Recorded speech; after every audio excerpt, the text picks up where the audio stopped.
I am very lucky to say that I've never had a very serious injury, and I hope it stays that way. However, you could be watching this video because you've either experienced an injury in the past and didn't really know what caused it, or maybe you're just trying to avoid them. No matter what your reason is for watching this video, I'm going to explain to you how you can avoid injuries in the future, especially if you're doing something like calisthenics, which does require a lot of intensity, preparation, and patience. I definitely haven't had any serious injuries, but I have had little injuries that have lasted for maybe 1, 2, or 3 weeks at the absolute maximum, and I'm going to explain to you why this happened and how you can avoid doing the same. The annoying thing is injuries aren't always avoidable, but you can definitely reduce the chance of you getting injured. So make sure you watch right until the end of this video so you can avoid the same mistakes that I made on my journey and prevent yourself from getting injured, losing all your progress. The first reason for injury, and one of the most common ones that happens to a lot of people, is that they have very sloppy, explosive reps. So by sloppy, I mean lazy, and you're not really focusing on too much of what you're doing, which is going to result in an injury. You're doing the rep or the movement in a very uncontrolled manner, which is definitely not going to be good for your body. Doing this can be very stressful to the tendons, and so you need to avoid it at all costs. The best way to avoid this is by controlling the negative portion of the movement. So for instance, if you're doing a pull-up, make sure that you come down on the pull-up very slow and controlled before you do another repetition. If you're struggling to do a slow rep, you need to make sure that you don't just jump into explosive pull-ups straight off the bat. You guys need to be focusing on rep quality rather than rep quantity. If you guys are trying to do as many reps as possible, trying to beat your personal best in repetitions, but the quality of your reps is not so good, this is going to very much detriment your progress and is going to lead to an injury ultimately. Also, with something like a pull-up, controlling the movement as well as doing the controlled negative portion of the rep is going to be a lot better for the stress on your elbows, and it's going to be also better for your shoulder joints, tendons, and tissues. Another benefit of doing high quality reps is the fact that you're going to build more muscle, especially in the eccentric portion of the rep, so the negative that we talked about. So there is literally 0 point trying to rush through your training and trying to get another personal best in terms of reps when the quality of the rep is not so good. You guys need to remember that muscle only really takes a few weeks to improve. However, training and conditioning your tendons and your joints could take months. A common injury that people get, especially in calisthenics, is golfer's elbow, and that is simply because you're overexerting the amount of energy, force, and intensity on your body, and therefore your body's telling you, we need to calm down a little bit here. Tendon regeneration is extremely important. Please remember that you guys are not invincible.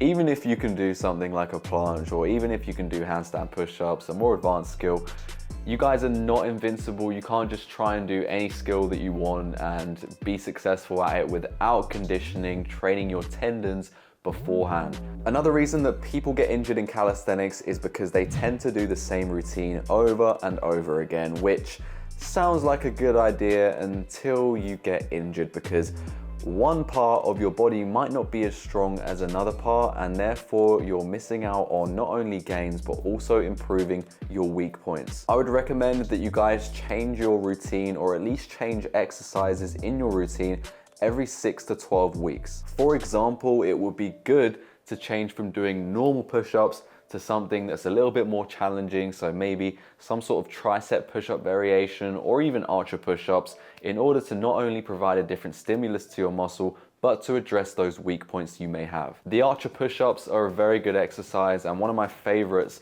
to address those weak points in asymmetry or stability. You guys have to be thinking long-term about your calisthenics progress and about your workout progress, no matter what training style that you're doing. You need to be trying to mix it up to make sure that all areas of your body are fully equipped to when you get to a more advanced level in your training. It is definitely bad to not change, but it's also bad to change too quick. You need to be calculated with what you're doing in your training, making sure that you're not rushing it, but also making sure that you get to the end of your progressive overload cycle before you start to change it up too quickly. And the last reason that you're getting injured is simply because you're training to failure all the time, or you're just doing it 80% of the time, which can have a similar effect. Yes, it's okay to train to failure on some exercises because obviously we want to be challenging our muscles in order for it to come back stronger. However, sometimes you guys need to leave reps in reserve. By this, I mean not going to your absolute limit every single workout. If you're going to your absolute maximum every workout, eventually this is going to catch up to you and it's going to force your body to get injured. It's going to be way too much for you. You guys need to slow down, stop going to failure on every single exercise, leave some reps in the tank, because then you'll have more energy for the next few days of your training, or even just the rest of the week or month. The good thing about doing this is that you're actually going to train your nervous system to be able to handle the stress placed on your body from doing more advanced exercises. You're still going to be optimally stressing the muscle, but you're not going to be overdoing it. That's exactly what we want. We want to be finding that sweet spot, working the muscle just enough for it to grow and get stronger, but to also cater to the nervous system, which is another important aspect of calisthenics, considering that your nervous system runs all through your body, and so doing things that are too advanced for it can lead to injury. You want to be going just short of failure in your compound calisthenics skills, especially the balance and strength skills, because it's going to help you manage your daily and weekly fatigue. High quality reps and form has to be a main focus for you guys, because it's not only going to help you achieve the skill, but it's also going to allow for more frequent training sessions, which is what we want. We want to be training as much as possible without getting injured. But don't get me wrong, guys, I get it. It's fun going to failure, okay? It feels good. You feel like, you know, Thanos or something like that. But it's not good, okay? It's not pretty. You guys need to be focusing on your rep quality and your form way more than trying to beat the amount of reps you can do. On a one-off, it's completely fine, but if you're doing that every single workout, you're gonna get injured, so stay away. If you think about it, it makes sense that injury is much more likely when you're failing at something. Even if it's just an injury where you're falling from a handstand.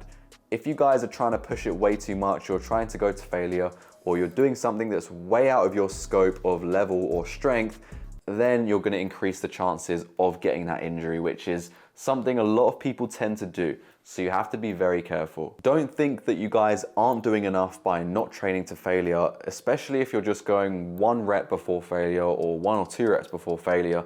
You're still training the technique, you're still working on your form, you're still breaking down those muscle fibers, and you're going to be stronger and have more energy, decreasing the chance of injury when you go to your next workout. Think long term, guys. Don't think short term. Don't try and, beat the day. Try and beat the week, or even just a month. And once you can do that, you can end up beating the years.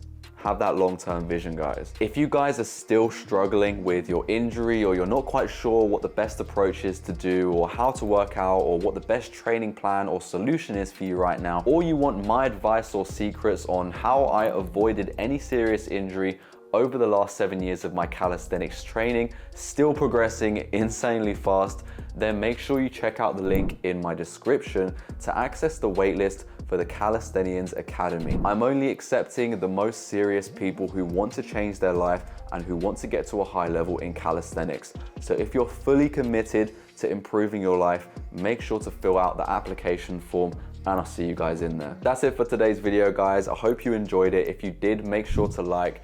And also, if you have any questions about anything, make sure to leave a comment, and I'll see you guys in the next one. Subscribe. Peace. Oh, my wrist. Gotcha.